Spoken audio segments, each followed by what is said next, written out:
Il ne suffit que d'une vieille carte postale et d'un appareil photo pour que Gary Pycroft nous fasse voyager dans le temps. Installé dans la vallée de l'Arve depuis une trentaine d'années, ce photographe sillonne les pays de Savoie. Sa spécialité, superposer des lieux du passé et du présent, une idée qui lui vient d'un photographe français. J'ai adoré tout de suite. J'ai dit, il faut que je fasse la même chose ici.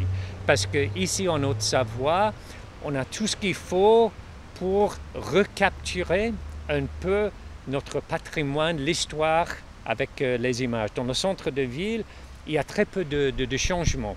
Alors c'est facile dès qu'on trouve des cartes postales pour refaire les images, pour faire le présent avec le passé.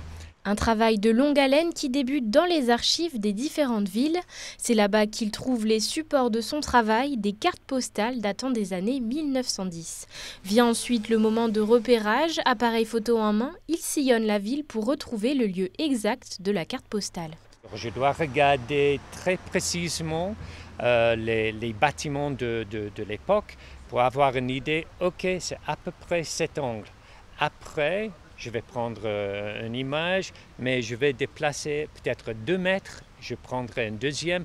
À la fin, j'aurai une douzaine, peut-être une quinzaine d'images. Chaque fois, j'ai bougé un tout petit peu, qu'à la fin, j'aurai mes images du présent et la carte postale du passé. Jusqu'au 5 novembre, c'est à Sallanches que Gary Pycroft offre un retour dans le passé à travers l'exposition Futur antérieur. Mélangeant le noir et blanc et les couleurs, l'artiste souhaite reconnecter les citadins avec leur passé en observant l'évolution des paysages et les modes de vie avant la Première Guerre mondiale. Avec Photoshop, je peux choisir, alors je veux cette partie de la carte postale en noir et blanc et je veux cette partie de photos en couleur. Et je veux toujours montrer les personnages ou la forme de transport, quelque chose qui indique la période.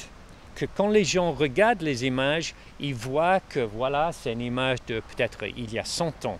Et je pense que c'est ça qui est plus intéressant.